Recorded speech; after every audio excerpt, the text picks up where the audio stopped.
Hey everybody, I'm Jeff Lawton. No, I'm not. My name is Javan Bernakevitch and I'm here with Gord Hiebert with Element Eco Design and Permaculture BC.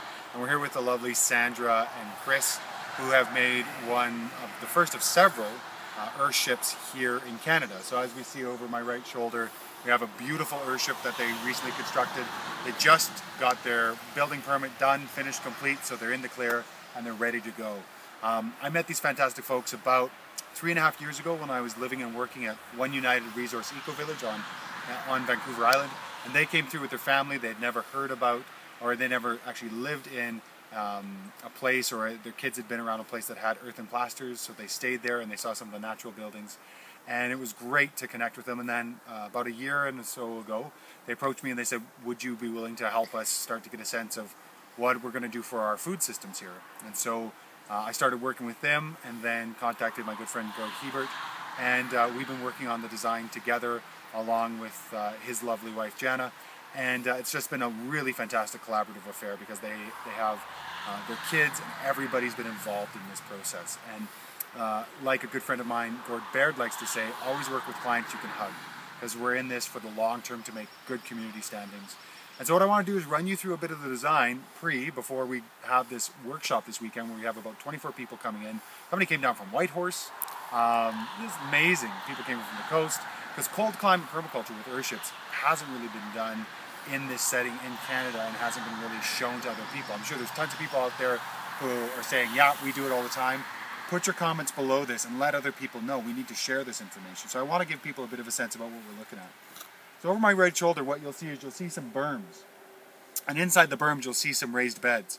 Now the berms are based on Sepp Holzer, Austrian permaculturalist.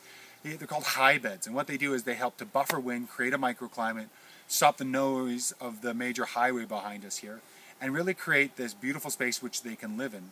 Over my left shoulder, what we have is the lower high bed, which helps to first buffer the wind, because being a north-south valley, the wind comes up and it buffers up and over.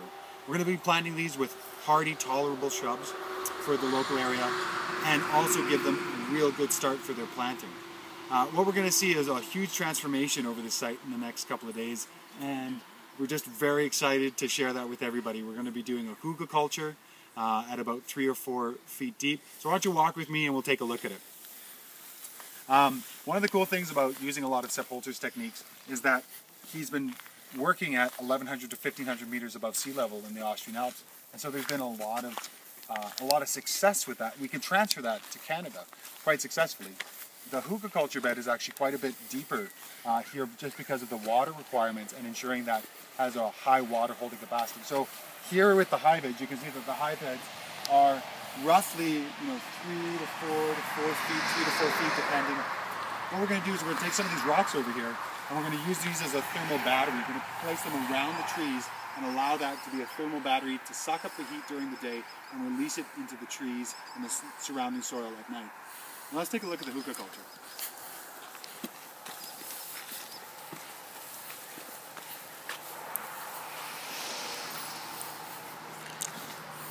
So as you can see, the hugelkultur is quite deep. One of the reasons for this is that we're going to be taking a lot of the wood on site. And the folks here, they ran a log home business, so always using the materials that we have on site. We have a great sawdust pile, and by pile I mean mountain. We should have to have lederhosen on there to climb. It's quite big. We have some planer shavings in the back here. And so what we're going to do here is there's a lot of dunnage. This is the wood that we put underneath the wood, the quality wood we want to hold. And it's decomposed. It's become kind of spunky. And so it's already been colonized by turkey tails and other fungi and organisms. So we're going to place this here in the trench. We're all going to be peeing in buckets on Saturday, a good dose of vitamin P. We're going to be placing that here with the wood, building it up. So what will happen is we'll have a whole wood structure about this tall when we're all said and done. And what will happen is we'll put soil over top of that, we'll mulch it, we'll plant it. And just like some of the other hugelkultur videos you can see on the YouTube channel here, you'll see that the growth is prolific. There's just so much growth here. And so we've got a zigzag, which basically, because this high bed will help to prevent the wind, we have put the hugelkultur in parallel with the wind, but normally we put it perpendicular. But in this situation, how it was placed, it made more sense. Let's take a look at the raised beds. We're going to take that same concept of hugelkultur and we're going to put it into these raised beds. So if you come a bit closer, I'll show you something. So these are about 2 feet high. It was taken with material that was on site. And actually over here to the right, you can see the foundation of what was the building that the folks here were living on, or living in as they built their airship. So this wood has been reclaimed from that.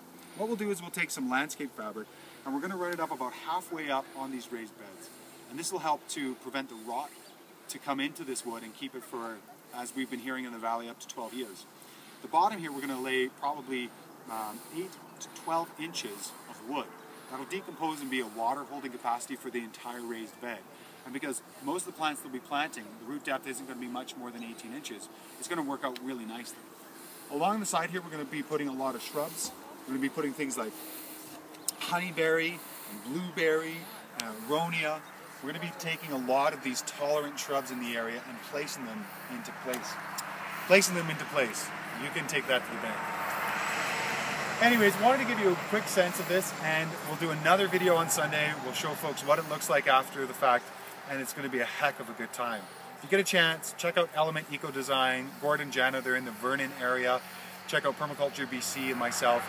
And whatever you do, get out there, do some epic things, because we've got to all come together and do some great food growing mentalities and processes and get it going. So be fruitful, multiply, and all the best. We'll see you on the flip side. Thanks.